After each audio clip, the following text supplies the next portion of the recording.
Yes Brahmani, Bengal లో ఇప్పుడు situation అయితే మనం చూస్తున్నాము. మొత్తానికైతే మైక్లు మూగబోయాయి. ఎలక్షన్ విషయం ఏమో గానీ అది పక్కన పెట్టేస్తే ఈ ప్రచారాల సంగతి అయితే మనం మాట్లాడుకోవాలి. హోరాహోరీగా ప్రచార సభలు కూడా బాగా నిర్వహించారనమాట. సో ఈ రోజుతో మాటల యుద్ధమే జరిగిందని చెప్పొచ్చు బీజేపీ మధ్య. ఈ రోజుతో మొత్తం క్లియర్ కట్ గా ప్రచారాలకైతే ముగింపు అయితే పడిపోయింది. 29th రోజు ఎలక్షన్స్, రెండో విడత ఎలక్షన్స్ అయితే ఉండబోతున్నాయి. మనం చూసుకున్నాం, మొదటి విడత అయితే ఒక ఫేజ్ చూసాం, 90% వరకు కూడా పోలింగ్ జరిగింది. మళ్ళీ రెండు విడతల్లో కూడా పోలింగ్ ఏ విధంగా జరుగుతుందో మనం 29th కి సెకండ్ ఫేజ్ ఉంటుంది. అండ్ 29th ఈవినింగ్ 6 కి పోలింగ్ అయిపోగానే మనం ఎగ్జిట్ పోల్స్ అనేది తోటి ఎక్స్పర్ట్స్ తోటి మనం ఎగ్జాక్ట్లీ 6 PM కి 29th 6 PM కి మనం ఎగ్జిట్ పోల్స్ అనేది కూడా రన్ చేయబోతున్నాం. కాబట్టి అప్పుడు మనకు ఒక అంచనా వస్తుందేమో ఎవరు గెలుస్తారు, ఎవరు ఓడిపోతారు అనేది. అంటే 5 రాష్ట్రాలకు సంబంధించి ఎంత ఉత్కంఠంగా అన్ని కూడా సాగా మనం చూసాము. పిన్ టు పిన్ అప్డేట్స్ అయితే మనం ఇచ్చాము స్క్రీన్ మీద. సో ఏం చెప్తారు మీరు? మొత్తంగా 5 రాష్ట్రాలకు సంబంధించి కూడా ఎక్స్క్లూజివ్ గా ఐ న్యూస్ లో 29th రోజు 6th ఈవినింగ్ ఎగ్జిట్ పోల్స్ కి సంబంధించి కూడా కంప్లీట్ డీటెయిల్ 5 రాష్ట్రాల్లో ఎన్నికలు ఏ విధంగా జరిపాయి మనం ఇప్పటి వరకు చూసాం. ఎగ్జిట్ పోల్స్ ఎవరు పాగా వేయబోతున్నారు, ఏ రాష్ట్రానికి సంబంధించి కూడా కంప్లీట్ డీటెయిల్స్ అయితే ఐ న్యూస్ వేదికగా 6 గంటలకు మనం ఆ రోజు 29 సో మనకి ఇంకా 48 hours ఉంది కాబట్టి ఆ 48 hours తర్వాత ఏం జరుగుతుందనే ఉత్కంఠ అయితే మన అందరిలో ఉంది. సో చూద్దాం. బెంగాల్ దంగర్కి సంబంధించి అప్డేట్స్ అందించడానికి మా కొలీగ్ వంశీ అందిస్తారు. Vamshi, over to you. Shivani, good evening. మొత్తంగా చూస్తున్నాం, మీరు చెప్పినట్టుగా ఎగ్జిట్ పోల్స్ ఒక్కటే కాదు, నామినేషన్ పర్వం నుంచి మొదలు అభ్యర్థుల జాబితాకు సంబంధించి ఎక్కడ ఏ పార్టీ ఏ ఎత్తులు వేస్తోంది, సో రాజకీయ చదరంగంలో పార్టీల ఎత్తులు పై ఎత్తులను ఐ న్యూస్ వేదికగా మనం ప్రజలకు అందించే ప్రయత్నం చేశాం. ఒక ఎగ్జిట్ పోల్సే కాదు, అంటే ప్రచార పర్వం, నామినేషన్లకు సంబంధించి, ప్రచార పర్వాలకు సంబంధించి, అభ్యర్థుల జాబితాకు సంబంధించి భారతదేశంలో జరుగుతున్న ఇప్పుడు 5 రాష్ట్రాల ఎన్నికల్లో మినీ సంగ్రామంగా చూస్తున్నాం. నేషనల్ మీడియాను తలదన్నే రీతిలో ఐ న్యూస్ టీం ఒక ఎన్నికల సంగ్రామాన్ని ఏ విధంగా నడిపింది అనేది కూడా మొత్తం చూశారు. సో ఇదే విధంగా మీరు చెప్తున్నట్టుగా ఇక 29వ తారీఖు సాయంత్రం ఎగ్జిట్ పోల్స్ ను సెఫాలజిస్టులు అదే విధంగా ఎక్స్పర్ట్స్ తో మనం అందించబోతున్నాం. సో ఇప్పటి వరకు అంచనాలు ఎక్కడా కూడా తప్పలేదు. ఈసారి ఎన్నికల్లో భారీ పోలింగ్ నమోదవుతుందంటూ కూడా ముందే ఐ న్యూస్ చెప్పింది. అదేవిధంగా ఎగ్జిట్ పోల్స్ కూడా అత్యంత ఖచ్చితత్వంతో అందించబోతున్నాం. ఆ ఎగ్జిట్ పోల్స్ చూసేందుకు 2 తెలుగు రాష్ట్రాల ప్రజలతో పాటు మిగతా రాష్ట్రాల్లో ప్రజలు కూడా ఇప్పుడు ఐ న్యూస్ వైపు చూడాల్సిన పరిస్థితి వచ్చింది. సో ఈ అంశం గురించి మాట్లాడదాం. ఇక రెండో విడతకు సంబంధించి పశ్చిమ బెంగాల్లో ప్రచారం అయితే మైకులు మూతపడ్డాయి. ఇక ఇదే అంశానికి సంబంధించి మనతో మాట్లాడేందుకు రవికిరణ్ గారు, భారతీయ జనతా పార్టీ అధికార ప్రతినిధి, అదేవిధంగా పల్లె రామచంద్ర గౌడ్ గారు, టీపీసీసీ అధికార ప్రతినిధి జూమ్ లో సిద్ధంగా ఉన్నారు. ముందుగా గెస్ట్ ఇద్దరికి గుడ్ ఈవినింగ్ అండి.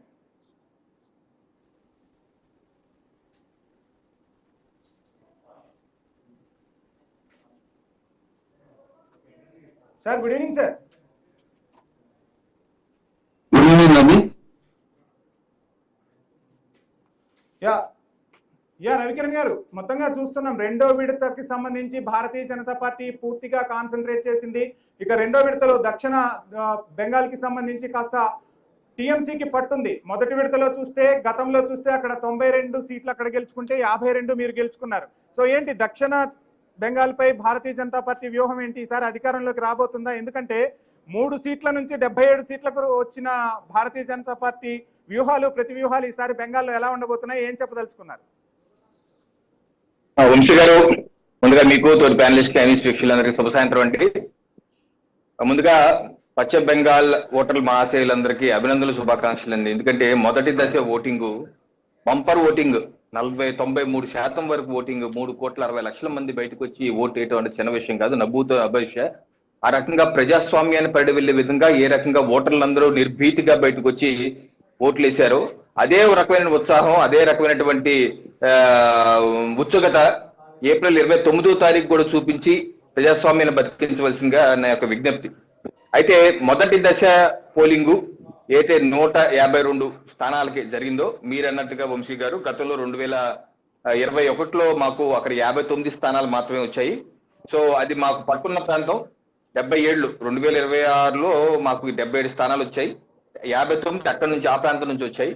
సో ఈసారి జరిగినటువంటి ఓటింగ్ లో తప్పనిసరిగా మాకు 100 సీట్లు దాటుతాయి. జరిగిన 152లో 100 సీట్లు దాటుతాయని మాకు గ్రౌండ్ లెవెల్ నుంచి అంచనా. అలాగే రెండో దశ పోలింగ్ కూడా తృణమూల్ కాంగ్రెస్ కంచుకోట. ఈ 142లో 123 స్థానాలు తృణమూల్ కాంగ్రెస్ గెలుచుకుంది 2021 ఎన్నికల్లో. ఈసారి గతంలో మాకు 18 మాత్రమే వచ్చాయి. ఈ 142లో గతంలో మాకు 18 మాత్రమే వచ్చాయి. ఈసారి ఆ సంఖ్య రివర్స్ చేసి ఓవరాల్ గా 2021లో బీజేపీకి 77, తృణమూల్ కాంగ్రెస్ 215 వచ్చాయి. ఈసారి మే 4వ తారీఖు మీరు చూస్తారు ఆ యొక్క సంఖ్యలు రివర్స్ అయ్యి మాకు 215, తృణమూల్ కాంగ్రెస్ కి 77 వచ్చినా సరే ఆశ్చర్యపోనక్కర్లేదు. ఆ రకంగా పశ్చిమ బెంగాల్ ప్రజలు ఒక మార్పు కోసం, మహా జంగల్ రాజు నుంచి విముక్తి కోసం భారతీయ జనతా పార్టీపై విమర్శలు వినిపిస్తున్నాయి. 89 లక్షల ఓట్లు తొలగించి పశ్చిమ బెంగాల్లో ఒక రాజకీయ చదరంగాన్ని భారతీయ జనతా పార్టీ ఆడుతోంది. అందుకే అమిత్ షా అంత ధీమాగా చెప్తున్నారు 110 సీట్లు వస్తాయి, పశ్చిమ బెంగాల్లో అధికారంలోకి రాబోతున్నామని చెప్పి విమర్శలు వినిపిస్తున్నాయి. సో ఎలా చూస్తున్నారు ఆ విమర్శల్ని? ఇప్పుడు 89 లక్షలు ఓట్లు అన్నది గతంలో పోలైన ఓట్లు. ఎలా పోలైన?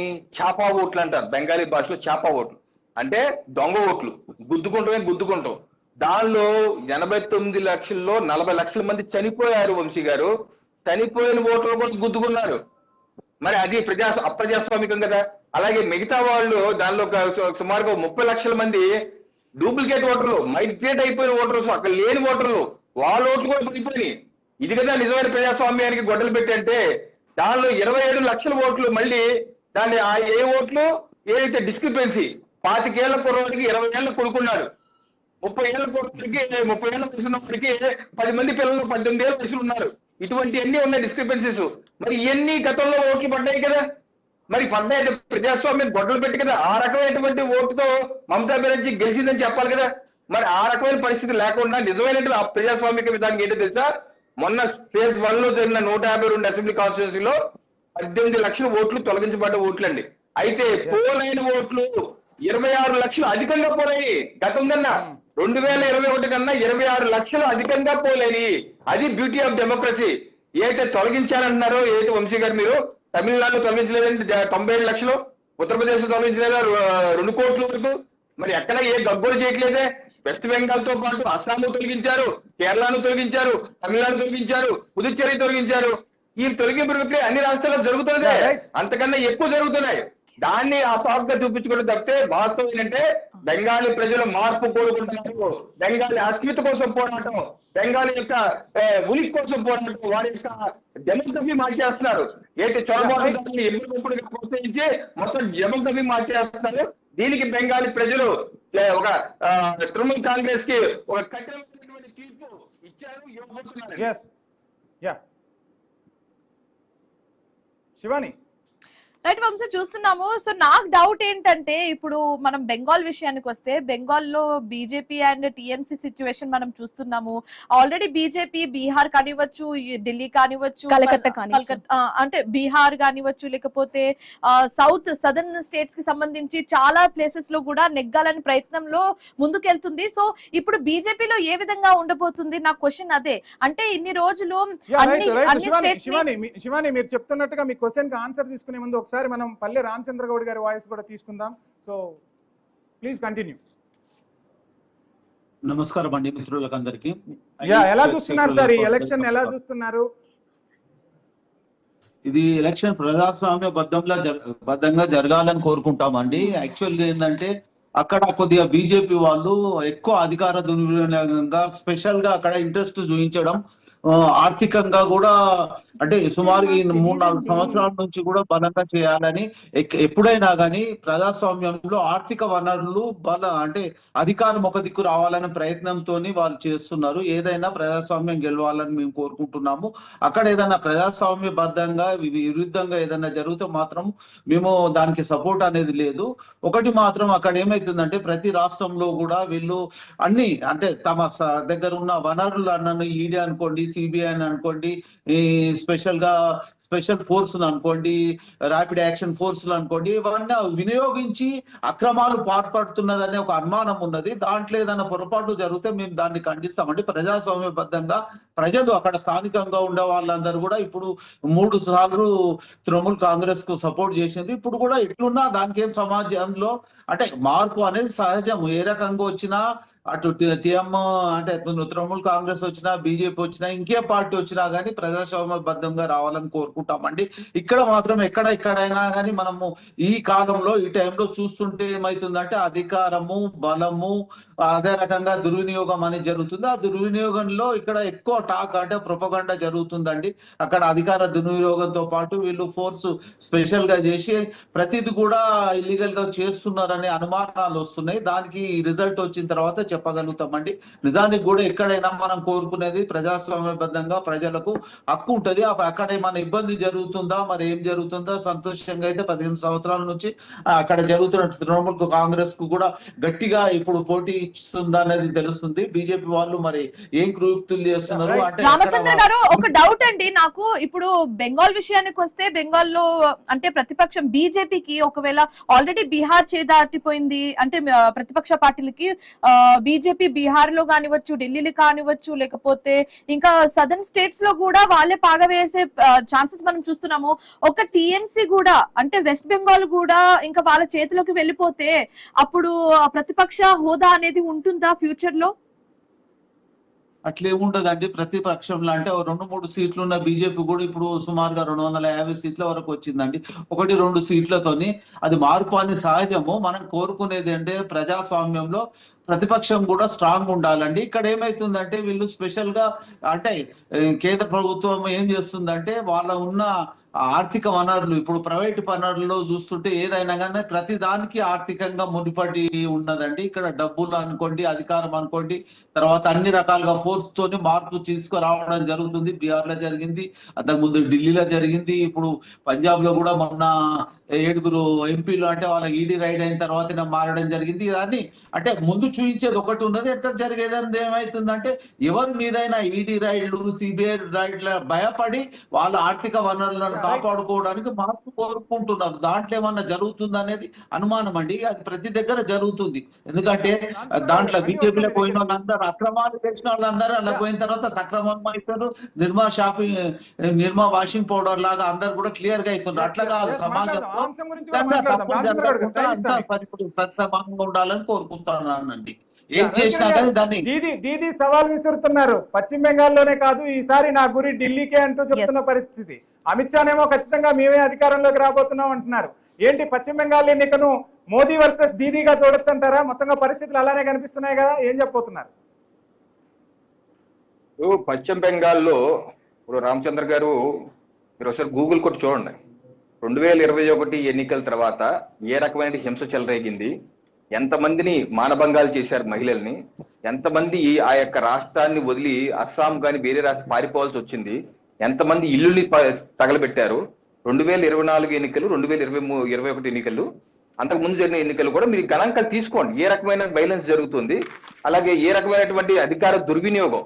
ఈ రోజు కూడా బీజేపీ కార్యకర్త ప్రశాంత అన్న వ్యక్తి క్యాంపెయిన్ చేస్తుంటే అతన్ని టీఎంసీ గూండాలు పరిగెత్తి కొట్టారు. 15 మంది గాయాలని. నిన్న కాంగ్రెస్ పార్టీ సానుభూతి పరుణ్ణి టీఎంసీ గుండా చంపేశాడు. అలాగే నిన్న రవి కిషన్ అని తెలుగు సినిమాలు కూడా యాక్ట్ చేసే అల్లు అర్జున్ తో యాక్ట్ చేశారు. ఆయన గోరఖ్పూర్ ఎంపీ. ఆయన క్యాంపెయిన్ రోడ్ షో చేస్తుంటే దాన్ని టీఎంసీ గుండాలు అడ్డుకొని రాళ్ళేశారు. సో ఇటువంటి హింసాత్మకమైనటువంటి అతి జుగుప్సాకరమైన గోండారాజ్ పశ్చిమ బెంగాల్లో ఉంది. అలాగే కరప్షన్, డబ్బులు కట్లు, మీరు ఏదైతే అంటున్నారో డబ్బులు కట్లు, బాంబులు, నాటు తుపాకులు టీఎంసీ కార్యకర్తలు వాళ్ళకి నేతలు ఇంట్లో దొరుకుతున్నాయి. రామచంద్ర గారు ఒకసారి గూగుల్ కొట్టండి, ఎన్ని తెలుస్తాయి మీకు ఏ రకమైనటువంటి హింసాత్మక వాతావరణం ఉన్నాయి. మరి సిఏపిఎఫ్ బలగాలు లేకపోతే ప్రజాస్వామ్యంగా ఎన్నికలు ఎలా జరుగుతాయి? ప్రజాస్వామ్య ఎన్నికల కమిషన్ నిర్వహిస్తున్నారు. పశ్చిమ బెంగాల్లో మైకులైతే మోగపోయాయి. రెండో విడత ఎన్నికలకైతే ఎన్నికల సంఘం అన్ని ఏర్పాట్లు చేసింది. మొదటి విడత పోలింగ్ శాతాన్ని బ్రేక్ చేస్తూ రెండో విడతలో పోలింగ్ శాతం నమోదు కాబోతుందా? అధికార ప్రతిపక్ష పార్టీల మధ్య ఏ విధంగా ఈ పోలింగ్ పర్సంటేజ్ అనేది పరిణామాలు మారబోతున్నాయి అనేది చూద్దాం. చర్చలో పాల్గొన్న రవికిరణ్ గారికి, రామచంద్ర గారికి ఐ న్యూస్ తరఫున బిగ్ థ్యాంక్ యూ. సో మొత్తంగా చూస్తూ ఉన్నాం. సో బెంగాల్ దంగల్కి అయితే వేళైంది. ఇక రెండో విడత ఎన్నికలకు సంగ్రామం అయితే మొదలైంది. 29వ తారీఖు ఈవినింగ్ 6 గంటలకు ఐ న్యూస్ స్క్రీన్ పై ఎక్స్క్లూజివ్ ఎగ్జిట్ పోల్స్ ను మీరు చూడబోతున్నారు. నోటిఫికేషన్ మొదలైన రోజు నుంచి ఈ రోజు వరకు కూడా minute to minute updates I news అందిస్తుంది. ఎగ్జిట్ పోల్సే కాదు, ఫలితాల రోజున మే 4 కూడా నేషనల్ ఛానల్స్ కి ఏ మాత్రం తగ్గకుండా I news minute to minute updates అందరికన్నా ముందుగానే అందిస్తుంది. సో ఖచ్చితంగా ఎగ్జిట్ పోల్స్ ఈవినింగ్ 6న మే 29 ఈవినింగ్ 6న రాజకీయ పార్టీల్లో ఏ విధమైన ప్రకంపనలు సృష్టించబోతున్నాయో చూద్దాం. Right yes. సో 5 స్టేట్స్ ఇన్ని రోజు చాలా ఉత్కంఠంగా సాగిందని చెప్పొచ్చు. 5 స్టేట్స్ కి సంబంధించిన ఎలక్షన్. సో 29th కి అవన్నీ కంప్లీట్ అయిపోతే మే 4th కి రిజల్ట్స్ ఉండబోతున్నాయి కాబట్టి సో దాన్ని మనం ముందుగానే ప్రిడిక్ట్ చేయబోతున్నాము. And that is on 29th 6 PM exact 6 PM I news వేదికగా మేము సెఫాలజిస్ట్ తో అందరితో కూడా చర్చించి ఎగ్జిట్ పోల్స్ అనేది కండక్ట్ చేయబోతున్నాము. సో ఎవరు గెలుస్తారు ఎవరు ఓడిపోతారు అనేది తెలియాలంటే తప్పకుండా చూడాల్సిందే 29th 6 PM కి. So this is for it. ఇది ఇవాళ క్వశ్చన్ అవర్. మరొక క్వశ్చన్ అవర్ తో మళ్ళీ కలుద్దాం. Keep watching